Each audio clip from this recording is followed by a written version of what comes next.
Hello all, అందరు ఎలా ఉన్నారు? బాగున్నారా? మేము కూడా చాలా బాగున్నాము. Welcome to CVF family. So యాక్చువల్గా నేను ఈ వ్లాగ్ ఎందుకు చేస్తున్నా అంటే చాలామంది ఐక్య వ్లాగ్ అని పెడుతున్నారనమాట.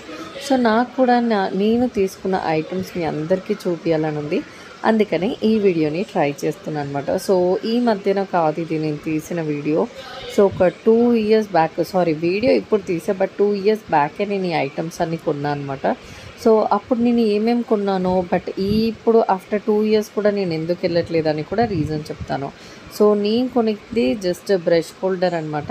సో బ్రష్ హోల్డర్ నా దగ్గర ఆల్రెడీ ఉందని చెప్పి అలా స్పూన్స్ వాటికి వేరే దాంట్లో పెట్టాను. సో ఐక్య వెళ్ళిన ప్రతి వాళ్ళ దగ్గర నాకు తెలిసి అది చిన్నవాళ్ళు కానీ పెద్దవాళ్ళు కానీ డబ్బున్న లేని ఎవరైనా సరే ఈ బౌల్స్ ఖచ్చితంగా కొంటారు. నేను చూసిన ఫ్రెండ్స్ అండ్ ఫ్యామిలీస్లో ఆల్మోస్ట్ అందరి ఇంట్లో ఇది ఉందన్నమాట. సో ఓకే, పర్లేదు తీసుకోవచ్చు అనిపించింది. బట్ మళ్ళీ మళ్ళీ వెళ్ళాల్సినంత లేదనమాట. నాకు తెలిసి ఐక్యలో అంత సీన్ లేదు అనిపించింది. ఎవరైనా కొత్తిలో కడితే జస్ట్ ఒక ఐడియా కోసము ఎలా సర్దుకోవాలి, లేకపోతే ఎక్కడెక్కడ ఏమేమి పెట్టాలి, ఎలాంటి ఐటమ్ తీసుకోవాలనేది మాత్రం main important. So kitchen item అయితే నాకు తెలిసి నాకు అంత అయితే నచ్చలేదు. సో నేనైతే ఇలా నాకు నచ్చింది నేను తీసుకున్నాను అనమాట. సో ఇక్కడ ఫోక్స్, స్పూన్స్, అలానే బౌల్స్, ప్లేట్స్. సో ఇవే కలర్ కాకుండా ఇంకా డిఫరెంట్ కలర్స్ కూడా ఉన్నాయి, బట్ నాకు ఈ లైట్ కలర్ బాగా క్లాసీగా నచ్చింది. నెక్స్ట్ అలానే నేను తీసుకున్న ఐటమ్ ఏంటి అంటే 1 kgది ఇలా కంటైనర్ అనమాట. సో స్టోరేజ్ బాక్సెస్ మనకి కిచెన్లో ఖచ్చితంగా కావాలి. బట్ ఇది నేను వర్త్ కాదని ఎందుకు చెప్తున్నా అంటే అమెజాన్లో ఇలాంటి సేమ్ బాక్స్ 100 రూపీస్కి తీసుకున్నా.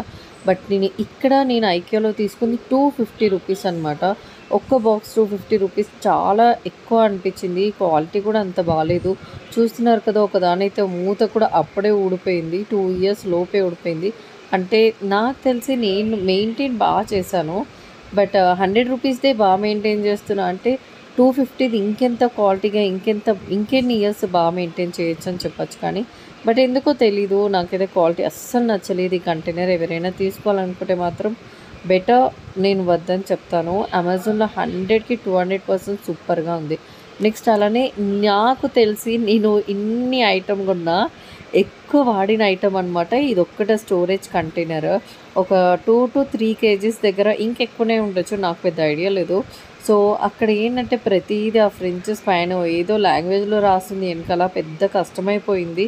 బట్ నాకు తెలిసి నాకు దోశ పిండి అయితే ఈజీగా ఇందులో పడుతుందని చెప్పి నేనైతే ఇది తెచ్చుకున్నాను అనమాట. బికాజ్ ఇప్పుడు చాలామంది యూట్యూబ్లో చెప్తున్నారు ఫ్రిడ్జ్లో ఖచ్చితంగా ప్లాస్టికే వాడాలని. అందుకని ప్లాస్టిక్ కోసమే ఇది నేను తీసుకున్నాను. మెయిన్ ప్లాస్టిక్ ఎందుకు వాడాలని చెప్తున్నారంటే స్టీల్ రిమైనింగ్ ఏదైనా ఐటమ్ పెడితే ఫ్రిడ్జ్ కరెంట్ బిల్ ఎక్కువ అయిపోతుందని చెప్పేసి.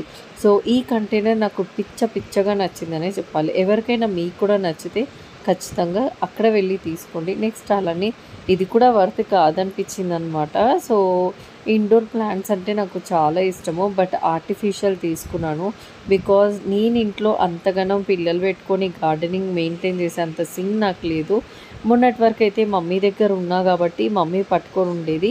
సో అక్కడక్కడ యూజ్ చేశాను. బట్ ఆర్టిఫిషియల్ ప్లాంట్స్ కాబట్టి మా ఇంట్లో కూడా యాక్సెప్ట్ చేస్తారు. ఎందుకంటే ఒరిజినల్ ప్లాంట్స్ ఇంట్లో పెట్టుకుంటే మనం ఎక్కడైనా వెళ్ళినప్పుడు ఆ చెట్లకి నీళ్ళు పోయాలి, అది ఇది ఎక్కడ వెళ్ళడానికి అవ్వదు అంటారు. అందుకనేసి నేను ఆర్టిఫిషియల్ ప్లాంట్స్ని ప్రిఫర్ చేసి ఇవి నేను తీసుకున్నా. ఇవి కూడా వర్త్ కాదు, బికాజ్ నాకు అమెజాన్లో ఇవి చాలా తక్కువ రేట్ వచ్చింది. బట్ ఇది ఐక్యాలో తీసుకున్న 400 రూపీస్ బొక్క అనే చెప్పాలి.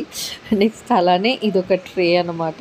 నేను యాక్చువల్లీ బిల్ చేయాలనుకుంది 1000, బట్ ఇవన్నీ 200, 300, 50, 60 ఇలా ఏమంటారు ఒక 500 లోపే నేను ఇవన్నీ ఐటమ్ చూసాను. బట్ అయినా కూడా నాకు 5000 అయిందనమాట. మా ఆయన తిట్లు, ఎంత చిన్న ఐటమ్ అన్నీ వేస్ట్ ఐటమ్, యూజ్లెస్ ఐటమ్ అన్నీ నీకు 5000 చేసామని చెప్పేసరికి నేను కొన్ని ఐటమ్ ఇంకా తీసేసాను. బట్ వీటి వరకు అయితే నాకు అంత అవ్వలేదు. బట్ ఓవరాల్ బిల్ అయితే 5000 అయింది బిఫోర్.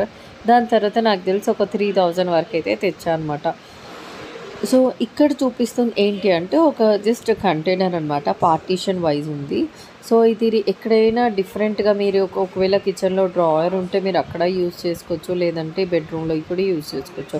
నేనైతే బెడ్రూమ్లో నాకు కంటైనర్గా నచ్చింది కాబట్టి నేను పార్టీషన్ వైజ్గా అది యూస్ చేసుకున్నా. బికాజ్ నాకు ఇద్దరు కిడ్స్ ఉన్నారు. హెయిర్ బ్యాండ్, క్లిప్స్ అన్ని డిఫరెంట్ డిఫరెంట్ ఐటమ్స్ అందులో నేనైతే పెట్టుకున్నా. సో మొత్తానికి అయితే నా ఐక్యా మాల్ అయితే మీ అందరికీ చూపించా కదా. ఇంకా నాకు తెలిసి ఒక 2-3 ఐటమ్స్ మిస్ అయ్యి ఉంటుంది. ఒకటి ఏమంటే ఆనియన్ బాస్కెట్ తీసుకున్నాను. నెక్స్ట్ వీడియోలో అయితే నేను ఖచ్చితంగా అది ఇంక్లూడ్ చేస్తాను. నెక్స్ట్ అలానే ఐస్ ట్రే కూడా తీసుకున్నాను. సో నేను ఇంకా ఏమేమి తీసుకున్నా అది కూడా ఇంక్లూడ్ చేస్తాను. ఈ వీడియోలో నేనైతే పర్టికులర్గా నా దగ్గర ఐటమ్ లేదు. సో అది మా సిస్టర్ దగ్గర ఉందన్నమాట. తన తన తన తను యూస్ చేస్తుంది, అందుకే నేను అక్కడ ఇచ్చేసాను. సో నెక్స్ట్ అలానే ఇందాక మేము ఇంటికి వచ్చిన తర్వాత ఈరోజు ఒక స్పెషల్ చట్నీ మా అత్తయ్య వాళ్ళ ఇంటి సైడ్ చేసే చట్నీ అనమాట. అది నేను మీ అందరికీ చూపించాలనుకున్నా. ఆ చట్నీ ఏంటంటే ఆనియన్ చట్నీ. ఇది దోశలో కానీ ఇడ్లీలో కానీ చాలా బాగుంటుంది. దోశ పైన వేసుకొని తింటే అద్దిరిపోతుంది అనమాట. One of the best chutney అని చెప్పాలి. నాకు మా అత్తగారి ఇంటికి వెళ్ళిన తర్వాత ఈ చట్నీ చేస్తారని తెలిసింది. అందుకని ఇది మీ అందరు కూడా చూపించాలని అనుకుంటున్నాను. సో అన్నీ పచ్చివే అనమాట. దాని తర్వాత ఉడికించుకోవాలి. సో ఫస్ట్ అయితే ఒక మిక్సీ జార్ తీసుకొని దాని లోపల ఆనియన్స్, మీ ఇంట్లో ఎంతమంది ఉన్నారు, చట్నీ ఎన్ని డేస్ ఉండాలి, లేదంటే ఎంతమంది తినాలి, దాన్ని బట్టి మీరు క్వాంటిటీ తీసుకొని ఆనియన్స్ అయితే ఫస్ట్ కట్ చేసుకొని దాని తర్వాత ఎండుమిర్చి లైట్గా వాటర్లో తడిపేసి దాని తర్వాత మెత్తగైన తర్వాత ఇందులో వేసుకోవాలి. అలానే అల్లము వెల్లుల్లి కూడా వేసి కొంచెము కావాలంటే 1-2 రెబ్బల ఇది కరివేపాకు కూడా వేసుకోవచ్చు. నెక్స్ట్ అలానే ఇంగో కూడా యాడ్ చేసుకోవాలి. సో అది బాగా మిక్సీ వేసిన తర్వాత అది ఫుల్ మెత్తగైనాక మొత్తం ముద్దగా అయిపోయిన తర్వాత దాన్ని ఇంకా ఆఫ్ చేసి ఇలా స్టవ్ మీద బాండి పెట్టుకొని బాండి కొంచెం వేడెక్కిన తర్వాత ఆయిల్ వేసుకోవాలన్నమాట. బికాజ్ మనం ముందుగానే పోపు వేయలేదు కాబట్టి ఇప్పుడు కొంచెం పోపు ఎక్కువ వేసి అలానే చట్నీ కూడా ఉడకాలి కాబట్టి అంతగానం ఎక్కువ ఆయిల్ వేయాలన్నమాట. తక్కువ ఆయిల్ వేస్తే మనకి ఉడకకుండా ఒకలాగా పచ్చి వాసన వస్తుంది ఆనియన్. సో ఎక్కువసేపు ఉడకడానికి మనకి అలానే పచ్చి వాసన పోవడానికి ఆయిల్ ఎక్కువనే పడుతుంది. సో ఆయిల్ ఒక 5 టేబుల్ స్పూన్ వేసేసి అందులో ఆవాలు, జీలకర్ర, మినప్పప్పు, పచ్చిశనగపప్పు, ఇంకా మీరు పోపు దినుసులు ఏమేమి ఉంటే అవన్నీ యాడ్ చేసేసుకొని దాంట్లోనే కొంచెం ఇంగువ కూడా యాడ్ చేసుకొని కరివేపాకు, కొత్తిమీర కూడా యాడ్ చేసుకోండి. నా దగ్గర అయితే ఇప్పుడు నాకు లేవు కాబట్టి నేనైతే యాడ్ చేసుకోలేదు. బట్ మీ దగ్గర ఉంటే మాత్రం ఖచ్చితంగా అది యాడ్ చేసుకోండి. నెక్స్ట్ పోపు అనేది మనకి లైట్గా ఒక బ్రౌన్ కలర్ షేడ్ వచ్చే వరకు అయితే ఖచ్చితంగా వేయించండి. బికాజ్ మినప్పప్పు పచ్చి పచ్చిగా ఉన్నప్పుడు మనకి నోటి కింద తగులుతూ ఉంటే అసహ్యంగా ఉంటుంది.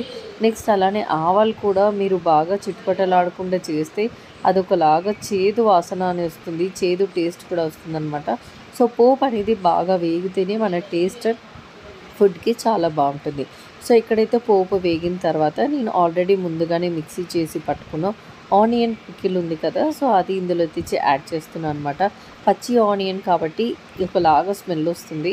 సో ఇప్పుడు ఇందులో ట్రాన్స్ఫర్ చేసేసిన తర్వాత ఒక 5-10 మినిట్స్ మనకు ఆయిల్ పైన ఫుల్ తేలేంత వరకు ఉంచాలి.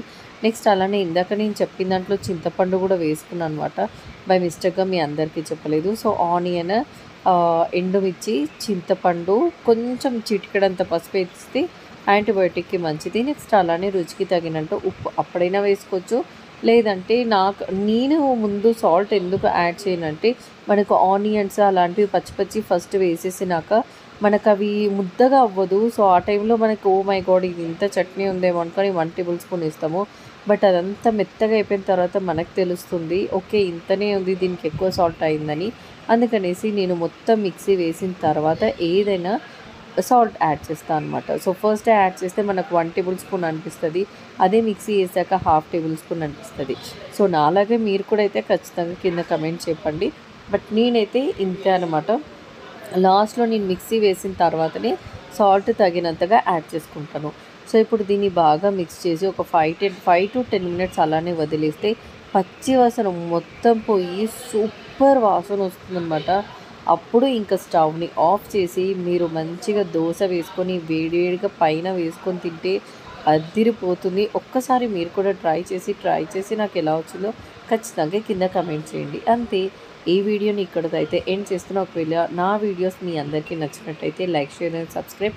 ఫ్యామిలీ అండ్ ఫ్రెండ్కి ఖచ్చితంగా నా వీడియోని షేర్ చేయండి.